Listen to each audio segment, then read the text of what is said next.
जैसा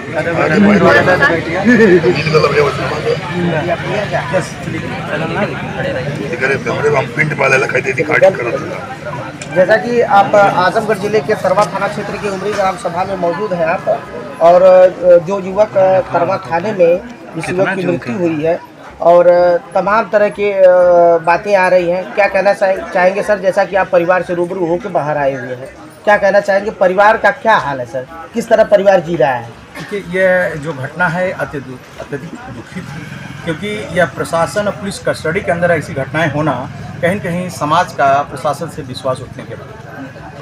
और परिवार की बात कर रहे हैं तो परिवार तो मैंने देखा उस दयनीय स्थिति में है कि किसी दिन भी दूसरी भी घटनाएं हो सकती हैं। जिस हिसाब से परिवार मुझे देखने को मिल रहा है कि उनके माता जी हैं, उनकी दादी जी हैं, उनके पिताजी हैं और उनके परिवार के अन्य लोग हैं, उनका देखने को मुझे मिला है कि वो लोग इस परिस्थितियों में है कि आवाज़ नहीं निकल पा रहे हैं, बोल नहीं पा रहे हैं, उन लोग के डीप चल रहा है, अटैक का प्रॉब्लम है।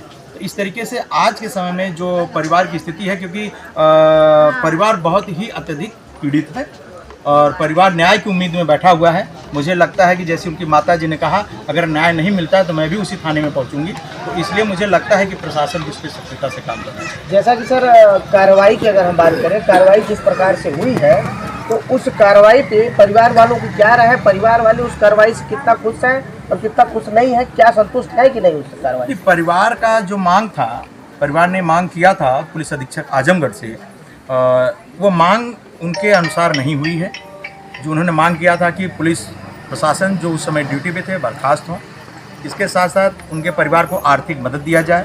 उनके परिवार में एक, क्योंकि वह सबसे बड़ी बात तो यह है कि उस परिवार का इकलौता लड़का था, अब पूरी जिम्मेदारी उस परिवार की उस घर पे है। अब वह परिवार, अगर वह बच्चा नहीं रहा तो कौन देखेगा? तो उस परिवार में एक किसी सदस्य को एक सरकारी जॉब आवंटित किया जाए ताकि उस परिवार का जीवन यापन आगे हो सके। यह मांग है उस परिवार का। लेकिन परिवार से मेरी बातचीत हुई तो उन्होंने कहा अभी किसी प्रकार की कोई भी मांग मेरी स्वीकार नहीं की गई है, न तो हम तक कोई सूचनाएं आई हैं कि हमारी मांगों को संज्ञान में लेकर के कार्रवाई होगी।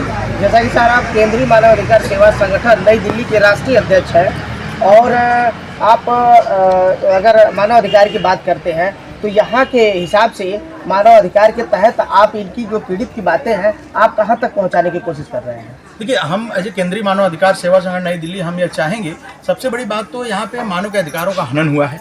क्योंकि अगर किसी व्यक्ति को अरेस्ट किया गया है तो बीएनएस से, अभी जो बीएनएस है, इससे पहले आईपीसी था, उसके तहत 24 घंटे के अंदर कार्रवाई होकर के कहीं भी जो भी उसको भेजना, जहाँ भी जेल में भेजना है, वो प्रशासन की जिम्मेदारी बनती है। लेकिन प्रशासन उसको जेल में रख करके क्या कर रहा था, एक जाँच का विषय है।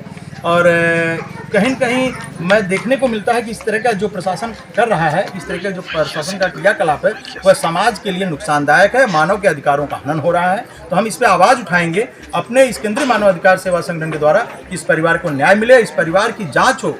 विशेष रूप से हम चाहेंगे इस परिवार की जाँच सीबीआई को सौंपी जाए और बिसरा रिपोर्ट दी जाए ताकि उस बच्चे के साथ जो घटना हुई है वो स्पष्ट हो सके और इस परिवार को न्याय मिले। यह हमारी मांग है।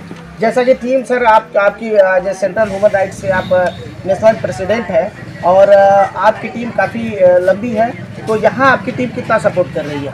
यहाँ पे हमारी टीम आज आई है। हमने आश्वासन दिया है कि हम कल लेटर जारी करेंगे जिला अधिकारी को, अन्य लोगों को, अन्य प्रशासनिक लोगों को कि जो मांग इस परिवार की है उस मांग को अत्यधिक बहुत तेज़ी गति से लेते हुए पूरा किया जाए ताकि उस परिवार को न्याय मिल सके। और जो सीबीआई जांच की मांग करी परिवार, जांच कराई जाए, विसरा रिपोर्ट लाई जाए ताकि वह परिवार स्वस्थ हो सके, उस परिवार की जो मांग है वह पूरा हो सके। इसके लिए हमारी टीम लगातार आज से काम शुरू कर देगी, प्रशासन के टच में रह करके प्रशासन से जो मांग है उसको पूरा कराने का कार्य करेगी। सर, पीड़ित का कहना है कि पुलिस प्रशासन धीमी गति से कार्य कर रही है, क्या कहेंगे आप इस पर? देखिए, पुलिस प्रशासन धीमी गति से कार्य कर रही है, परिवार पीड़ित है तो परिवार कहेगा ही, क्योंकि परिवार की जो मांगे हैं, जिस प्रकार से मैं देख पा रहा हूँ कि परिवार ने 8/3/2025 31/3/2025 को मांग रखा है पुलिस अधीक्षक के पास। अब वो पुलिस अधीक्षक ही बताएंगे कि इस पर अभी कितनी कार्रवाई हुई है। तो जब इन्होंने आज तीसरा चौथा दिन है मांग का और उनको कोई जवाब नहीं मिल रहा है तो परिवार तो यह अवश्य कहेगी कि भाई मेरी सुनवाई नहीं हो रही है, पुलिस प्रशासन धीमी गति से काम कर रही है। इसमें पुलिस अधीक्षक इससे रूबरू हो और इससे बात करें पुलिस अधीक्षक कि हम क्या क्या सुविधाएं या क्या आपको न्याय दिलाने का कार्य हमारी टीम कर रही है। वो पुलिस अधीक्षक की जिम्मेदारी है कि वह इस पीड़ित परिवार से मिले और पीड़ित परिवार को बताने का काम। तो क्या लगता है सर, पीड़ित परिवार न्याय पा सकता है कि नहीं पा सकता? देखिए, पीड़ित परिवार अवश्य न्याय पाएगा, क्योंकि अब अभी तक प्रशासन की बात थी, लेकिन अब समाज के लोग, संगठन के लोग, तमाम लोग इनके पास आने के काम शुरू कर दिए हैं। तो अब इनको न्याय मिलना है तो मिलेगा ही। और हमारा केंद्रीय मानव अधिकार सेवा संगठन विशेष रूप से काम करेगा कि इनको न्याय मिलेगा ही।